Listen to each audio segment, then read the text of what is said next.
we still have to deal with the information being posted on the media as if it were all true. Well, Freeman, how do you feel about David Wilcock's theory that that the tunnels underneath the Great is actually a timeline? Have you heard that? Inside of the Great Pyramid, it's believed that the Egyptian age breaks down to a year. And so then you could follow this timeline inside of the pyramid, and then certain people have attached significant events to this inch timeline on there. I haven't done that research myself, but I'm aware of it. Now, one thing that I did cover long ago is when they opened the tomb of Osiris. And, you know, people should have questioned this when they were announcing, here's Zahi Hawass, the undersecretary of the Giza Plateau, at that time undersecretary, announcing on Fox with, I forgot who it was that went with him. It was an amazing show. It's called Egypt Live. Anyway, so they go down, meters upon meters down into the earth and unveil Osiris's tomb. And this should be a major story for people that are going, wait a minute, wasn't Osiris a god? And what does this mean? And they had to pump all the water out of there and pull this up, and they found an entire subterranean complex under the Giza Plateau, which now they're investigating. So we have all of that, but it's being completely covered up. There's a dig going on under the Sphinx at this moment, being covered up, people's lives at risk that are trying to report it. There's a lot going on. They eventually changed the name of the Osiris tomb to the Osiris Shaft. And I kind of giggle because, you know, all of these obelisks that you see around are actually Osiris's phallus or Osiris's shaft. So when you look into it now, it won't be called the Tomb of Osiris. On top of that, they just announced that they had found the lost tomb of King Gilgamesh. Now, that one should have been very curious. Yeah, I couldn't find any further reports on this. Now, it was absolutely identified that they had found this lost town or city of Ur, and in there they'd found King Gilgamesh, and you realize now Gilgamesh was a Nephilim. He was a giant. He was two-thirds god, according to him in his book, and saying that his mother was a goddess and his father was human. And that he tried to get off planet Earth. He went around to all of the major temples or the housings of the gods, where he ran into things like flaming swords and strongly barricaded doors. The gods never let him in. But he was a giant, you know? And so now here we are in the 21st century announcing that we found his tomb, and everyone just goes, oh.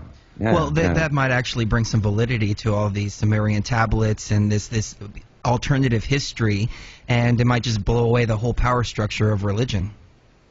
I think the powers that be thought they had a handle on everything until archaeology came around, and then the internet came around and made things even harder for them, because we're finding out things and sharing this information with each other. They don't have nearly as much control over it as they used to. So, to be honest, that's what I'd like to talk with you guys today. Max and I are a little out of it today because we had the big presentation yesterday.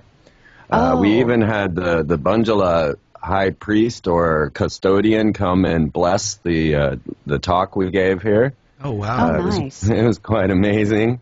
I already have pictures of him at the talk up on my website on the blog. It was incredible. And so we're both in kind of a mystic state today, and really what's on our focus is these solutions that are coming up. And when you brought up the internet, it really made me think of what Max is doing here in the collection they're trying to pull together, because here we are. If we consider what has happened with the internet, I'm standing here in Australia right now because of the internet. And so we got to understand the magic behind this tool that we have, and that it can be very useful in uniting our power. And I don't mean that in some sort of attacking way, but the fact that we can share amongst each other, that we can get on this internet and realize that there's humans all over planet Earth that are identical to us, and that there really is no difference, and that all the conflict and strife comes from governments, nations. And we start to realize just how much we are all alike. I mean, I've come here all over Australia, and there's people I know that seem just like people in Kansas.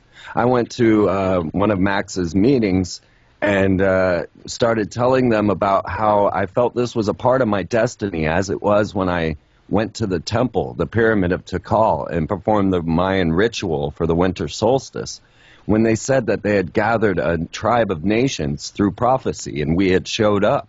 And they told us that we were gathered here because it's time for the peoples of the world to unite, and they were no longer going to hold their Mayan rituals to their own selves and share with the world, so they brought us all there. And in that unity, I found the understanding of gratitude and the understanding of ceremony.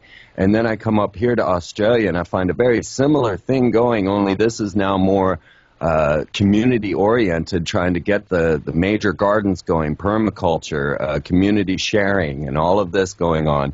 And I told them how I felt this was a part of my destiny, just as the Mayans seemed to be part of my destiny. And a girl walks into the room, and she says, "Freeman?"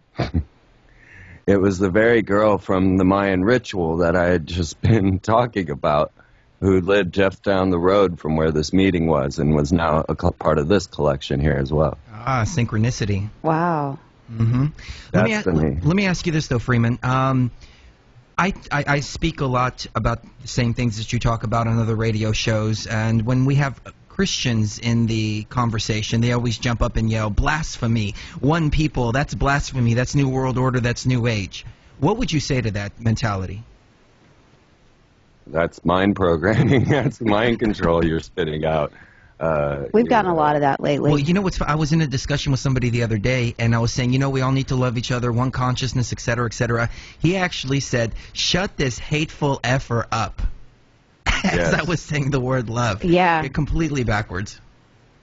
Yeah, we actually opened the show with a bit of a sermon and an explanation of Jesus's beliefs of magic and synchronicity, and how he told all of the Christians to go perform these miracles, to heal the sick, to raise the dead, to go out and be as a child, be as a fool, and then you know God and you will be beloved.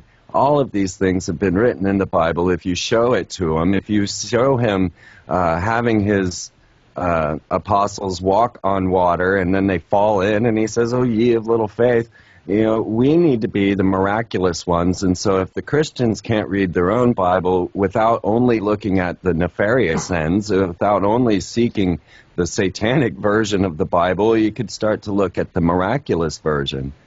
I like all of that. this is in there. I like that, the satanic version of the Bible.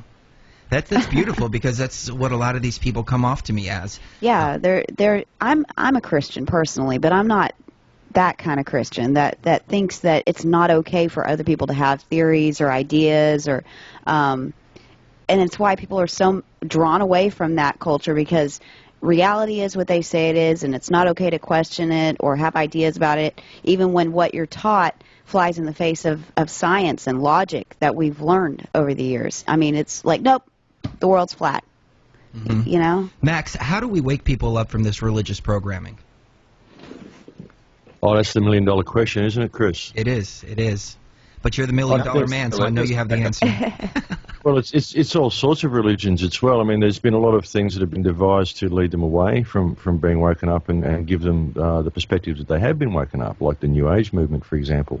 I mean, I've probably just made a lot of enemies by saying that, but no, not at all. The New Age movement really it's just another religion. It's all it gives people 95% of the truth, and then it wraps them up in ego and keeps them in a state of inaction.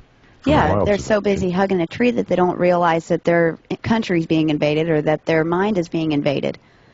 Well, the thing is, it's all about love and light, and they're saying, I can't focus on any negative. I have to just focus on the positive. But what they're doing is they're allowing all this negative stuff to go on in the world. They're basically putting themselves in a state of denial and thinking that they're doing the right thing by not looking at anything that's going on around them.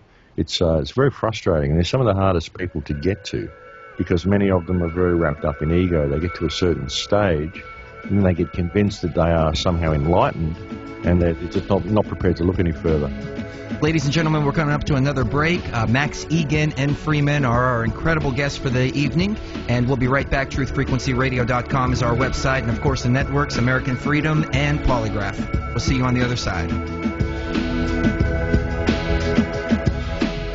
Allà baix dins els canals, en el peu de Santanya, pareix que sent picarol. suau si es mou sa manada. And we are back. TruthFrequencyRadio.com is the website, and our amazing guests, of course, Freeman and Max Igan. And before the break, we were talking about the New Age movement and the positive thinking, and how the New Age movement is kind of hijacked into positive thinking and ignoring the negative. But let me ask you this, though, Max. Don't we create our reality? And I mean, even in the very basic sense, we think about something, and then we do it, and then the outcome is our reality. I mean, is that valid at all? Well, it is, but if you look at this, be the change that you wish to see in the world, and that's a very great thing to do. Be the change that you wish to see in the world, as said Gandhi. Well, I can be in a state of positive energy, and I can be that sort of a thing, but if I'm simply in a state of positive energy and I'm sitting there in a little bubble of my own reality, and I'm ignoring all of the things that are going on, all the negative things that are happening to my brothers and sisters all around the world, then the change that I am being is a state of denial, basically. I mean, I can look at all of the things that are going on, and I can have empathy for the victims in these situations, but I can do it with no animosity towards the attackers, towards the perpetrators of these crimes. I don't hate the people that carry out these crimes. I feel that they need healing more than they need hurting, but I can't ignore the actions that they're doing. I can't ignore the crimes that they are perpetrating against other people. If I was to do so, well, it would simply be silent acquiescence. It would be acquiescence to the crimes that they're committing by my refusal to participate, by my denial of these crimes, or my failure to address these crimes.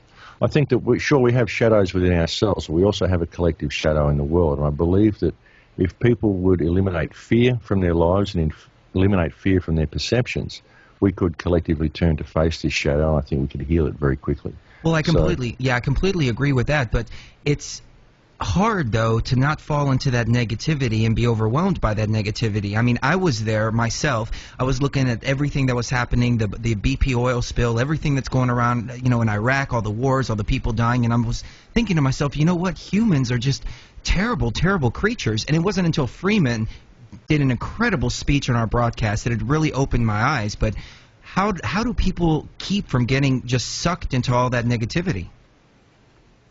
Well, what I try to explain is to understand energy. If you understand how energy works, and you understand that everything that exists is simply energy condensed into matter, and this energy has two polarities, good and bad, light and dark, positive, negative, whatever you want to call it. But this energy manifests within the human experience as the two emotional extremes of love and fear. So if you can understand that everything, all emotions that you have come from those two base emotions, and often you might be angry because of love, because of empathy. Often you might be angry because of fear. But if you can look at all of this information and all of this stuff as just information and put yourself in a negative, a neutral energetic state, I believe you can look at things very differently. Now, this is what I sort of refer to as being in a state of unconditional love. If people can understand what unconditional love is, it's simply a lack of fear. That's all love actually is. Love is an energetic state. People tend to anthropomorphize love. They give it human qualities. They think of the love I have for a woman or a dog or a meal or a piece of music or whatever. But on a deeper level, it's actually an energetic state.